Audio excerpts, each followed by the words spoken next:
Today on Northland Outdoors, tournament anglers aren't known for using kids' Barbie or Snoopy rods to win tournaments, but they will for the right cause. And the fight against cancer is that cause. And we'll see how one fishing fanatic's personal cancer fight has inspired a movement amongst anglers all over the state. And finally, carving spearing decoys is Northland folk art at its finest, for some a family tradition. That's all next on Northland Outdoors.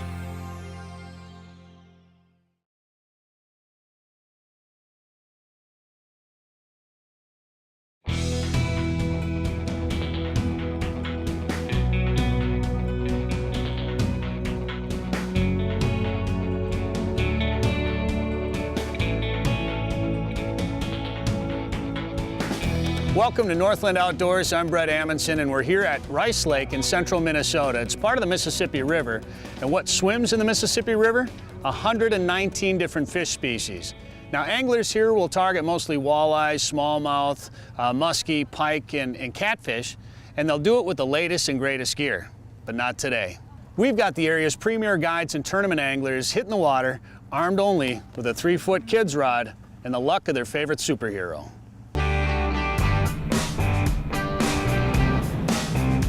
This is the second year of the Superhero Rod Tournament, and anglers from all over the region are here. Not because this is a serious hardcore fishing derby, but because it is a super fun way to raise money for a cancer-fighting organization known as WINK. WINK stands for Women in Need of Kindness. We help financially with cancer patients, whether it's paying a mortgage, getting them to and from treatments, putting groceries in their refrigerator.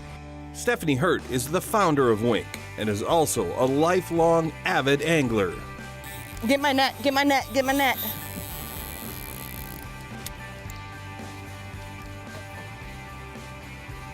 So, we're barely minutes. Lost it. No! No!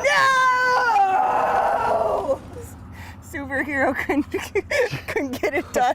Hooks up with a fish right away. That's the challenge with fishing with one of these rods. But we're on a good spot, which means we stand a chance. There's more fish here. All right. Let's get Summon her. the powers of, what kind of rod are you using? Barbie? Barbie! Summon the powers of Barbie. This was a joint effort, this superhero fishing rod tournament. I was fishing with Jamie Dittman in a small little tournament, and I had my boy with me, and lo and behold, a 4-year-old outfished us with 23 sunfish, and me and Jamie didn't catch that many. And we'll just leave it at that. And as we were sitting there, I was like, Jamie, maybe we should just put down these rods and pick up a kid rod, because that seems to be doing way better than what we've got going on over here. And that was kind of like a light bulb moment where, hey, we should really do a tournament where it's just kid rods, because then everyone's on the same level. Anyone, kids, many people as you want in the boat legally. You can have a pontoon with 10 people. You can have, a guy and his kid in the boat, it doesn't matter. The way we have it set up for weighing fish, it's just one of each species. You can have a big northern, a big walleye, or a big bass, and then for the kids, we had a small bag of 3 fish. So the kids got their own prizes, plus the kids are eligible for any of the big prizes.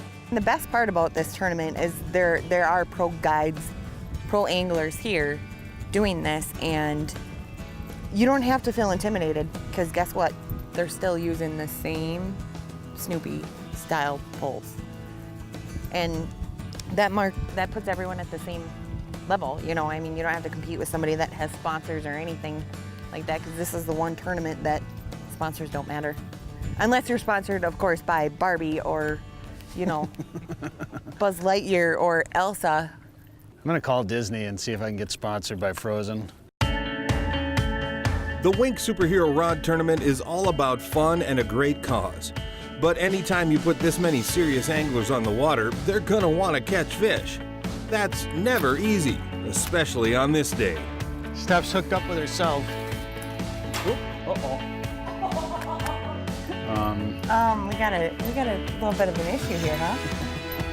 So what drives a person to start and run an organization like WINK and organize fundraising events like this one? For Stephanie Hurt, it's very personal. I personally have had cancer twice. We'll have Stephanie's powerful story when Northland Outdoors returns.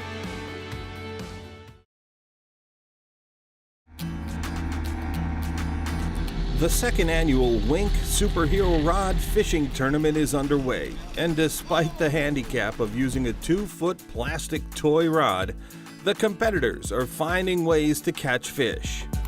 Walleye.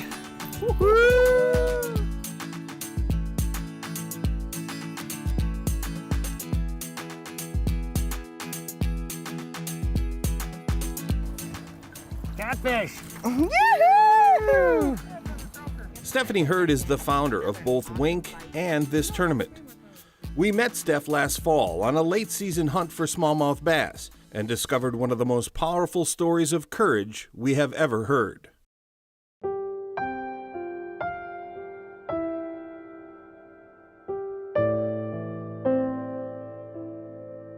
I had my son, and then 2 weeks later I had my dad diagnosed with terminal cancer. Then 2 weeks after that, I started my diagnosis and found out that I had cancer. So I don't think at 24 years old anyone really has the mental capacity to grasp that, like how severe that is.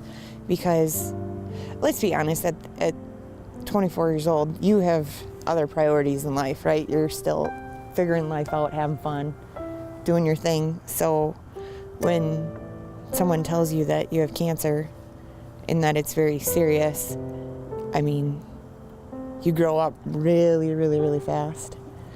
So you beat it. And when you beat it, did you have any idea you'd have to go through it again? No, in fact, my family were talking about it when we were actually in the hospital with my dad, and we were talking about cancer and treatments and stuff, and I did actually say to him that my family, I said, if I get cancer again, I don't know that I'd go through treatment, because it was the hardest thing that I've ever had to go through. And I think deep down I had like an intuition that I knew I wasn't done with it. And then it came back on October 1st, which is the start of Breast Cancer Awareness Month. Sure is. Nothing like finding out that you have cancer and then have to be reminded of it every day for the next 31 days. So I went through all that again, and my second diagnosis, because they couldn't do the same type of treatment again on me, was a little bit different and a little bit easier to handle. So, but it was a lot longer. And I wore superhero outfits to every treatment, because when you have a 2-year-old son, he doesn't quite understand cancer, right? And it's something to hear your little boy pray at night that, God, can you please take my mommy's cancer away? And after hearing him say that, I tried to come up with a way that would make sense to him for this whole cancer and fighting it. So in any little boy's eyes, they look at superheroes as a form of motivation. And I was talking to him about, mommy's still strong, and mommy's going to be a superhero, and mommy's going to fight. And The evil that is cancer has touched millions, but few have had as close a relationship with this disease as Stephanie. She watched her father die of cancer while beating back the disease herself, then was forced to do it all again a second time. But still, she is here, fighting the fight, not only for herself, but for others. And her father is with her every step of the way. I was at the hospital with my dad, and it was one of the last days that he was coherent or with it enough, and the rest of my family was either out getting something to eat or something along those lines. Anyway, the room was empty, and I was sitting in the room with my dad, and I was telling him how much I loved him and I was going to miss him. I had asked him that, I said, I need a favor, Dad. And I said, well, this is a favor that I need you to do after you're gone. And he kind of looked at me with a puzzled look, and I said that my birthday always runs around deer hunting. And I said that this year for deer hunting, I want you to send me a buck that's gonna go on the wall, because then I'll know that you made it to heaven. So deer hunting rolls around. And there I am sitting in my stand. Actually, not my stand, his stand. And I sat in it for 14 days. And on the very last day of rifle, that Sunday, it was a super calm morning. It started snowing. I kind of was getting a little irritated. And I I was actually talking out loud, like yelling. And I was frustrated because I was like, you didn't keep your promise to me. And then like less than 15 minutes later, here comes this very, very nice buck. And it was like, all of a sudden I shot it and it literally made it 5 feet, fell over, and I set my gun down and I bawled. And obviously he made it to heaven, and I got my buck out of the deal, and it was a really cool, super emotional deal for me. And I mean, like every time I look at that deer, it's like my dad. Like he sent that to me, and it's probably one of the best birthday gifts I've ever had in my life.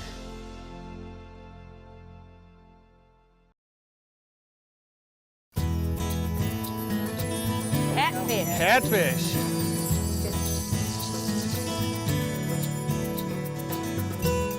Welcome back to Northland Outdoors and the second annual Superhero Rods Fishing Tournament to benefit Wink. Catfish. Yoo-hoo! Barbie, she did it. Stephanie Hurt's powerful story is an inspiration to all that hear it and the driving force behind not only Wink, but also a number of other cancer-fighting causes. And we also have partnered with Pink Boats for Hope, and what Pink Boats for Hope does is offers an opportunity for cancer patients and their families to go out fishing for free. That day they get to go out, enjoy the nature, enjoy fishing with a guide, and it's free. They just show up, we take them out, and we put smiles on faces, and hopefully our goal is to give them an experience that leaves a lasting memory and helps relieve that burden of cancer for just that short period of time. We know we can't do it for a long time, but just those hours that we get them in the boat. We do a Bikers for Boobs bike rally that's out of Fargo, North Dakota. That is always going to be the first weekend in June. We also raise awareness. We have TCR racing, so you'll see the pink Wink race cars that will be in the local racetracks around Minnesota. We also have, obviously, the Wink tournament. And then we do a couple clothing fundraisers. We'll do like a flash fundraiser.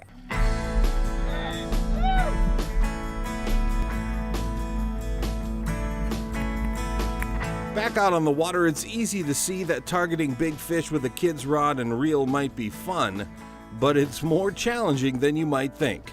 And some of today's best anglers are finding that out.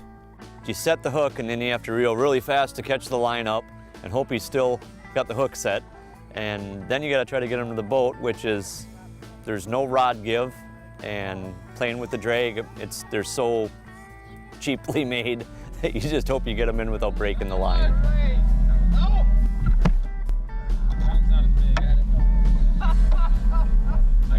Getting rid of the nano, Phil. Oh! I thought the line snapped right there. I thought it would be a lot easier than what it was. And well, as you know, my casting abilities, thank God nobody lost an eye. It was a little rough at times, but I finally got her down a little bit. And when I first heard about it, I thought, you know what, this is gonna be fun. Everybody's gonna have a blast. Doesn't matter what happens, nobody's under pressure. We're just gonna go out and have fun. That's the best part about it.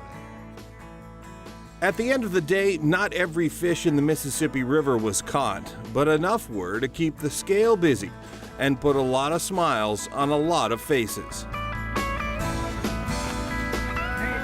one more time. The biggest, a whopping 6.8-pound northern pike, caught by Andrew Rasmussen of Princeton, Minnesota. But more importantly, a lot of money was raised and so was a lot of awareness about the fight against this terrible disease. I would just encourage, if you do know somebody that has cancer, sometimes you don't need to say something. Maybe you just need to give them a small little gesture and just wink at them and give them a little bit of encouragement. And it does, I don't care if you're 2 years old or 80 years old, when you get winked at, it puts a smile on your face and it makes you feel that warm, fuzzy feeling. So send a wink. When Northland Outdoors returns, we look in on a family tradition that's keeping a great Northland fishing tradition alive.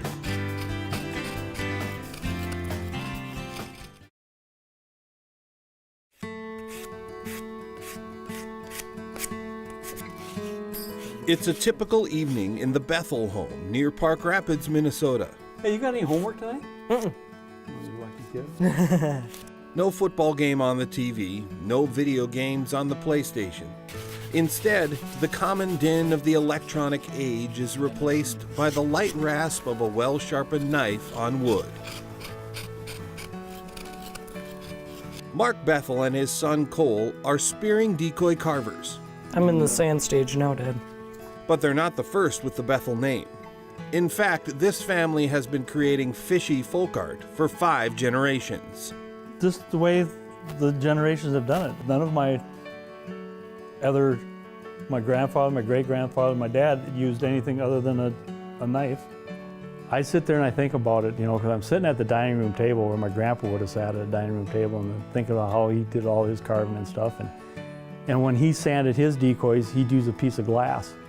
Is how he sanded the edge of his decoys, was with a piece of glass. He didn't have sandpaper to sand them. He used a piece of glass to sand his decoys. So when I'm sitting there sanding with a piece of sandpaper, I'm just thinking, maybe we should go out and get a piece of glass and try it once to see how it works, I just started doing this just for something to do.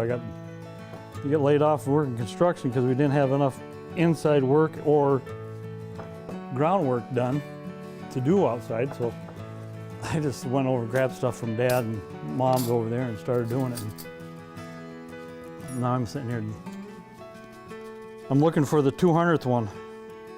It starts as a simple block of wood, and through the careful process of a slice here and a scrape there, the decoy inside is slowly revealed. Some rigorous sanding smooths out the rough spots.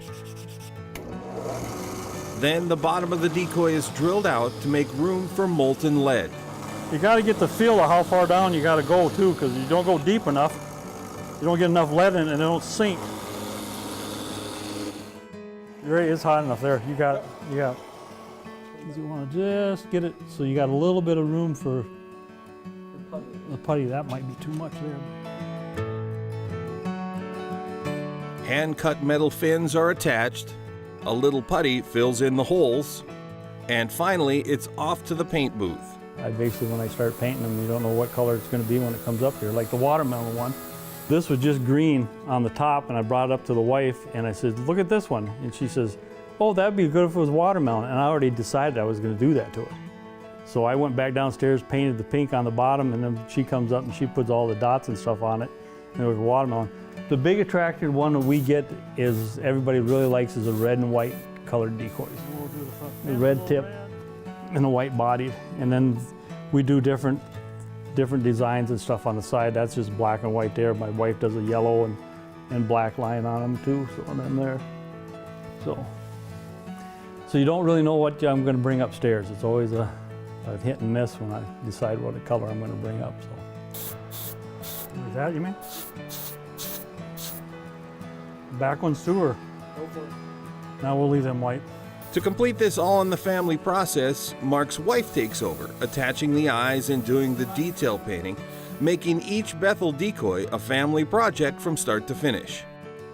The Bethels make decoys in all shapes and sizes, from tiny 3-inch models that can be used as Christmas ornaments to magnum 10-inch decoys, and they all work.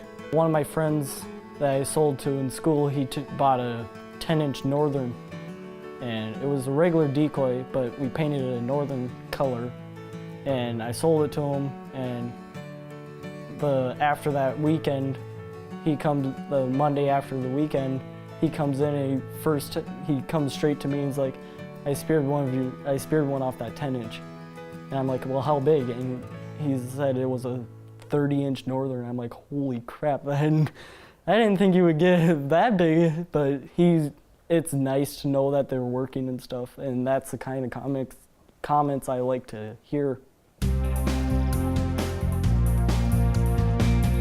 You can buy your own Bethel decoy online. They even take custom orders. But this is not about mass production or sales. For the Bethels, carving decoys is much more meaningful than that. It's nice that we're doing it together because I actually can learn from him and he can somewhat learn from me, but also that none of the other generations did it alongside, and we're the first ones that do it alongside in our family. So that's different, and it's another thing that we can bond together with, like our farming and stuff. We bond doing that, but the decoys make a bigger bond, is what I think, so. When it first started, when we first did it, we didn't do it for a generation thing. We just did it for the fun of it. We just started doing it. But now that it's more of a bonding between me and him that I really didn't know was gonna really form, but it's actually formed quite a bit. And I wish I would have done more with my dad. I'm hoping that I'll have a grandson to sit in the car with me before I pass away, hopefully. But if it doesn't happen, it doesn't happen. But yes, I'd like to see this continue on through the generations of this.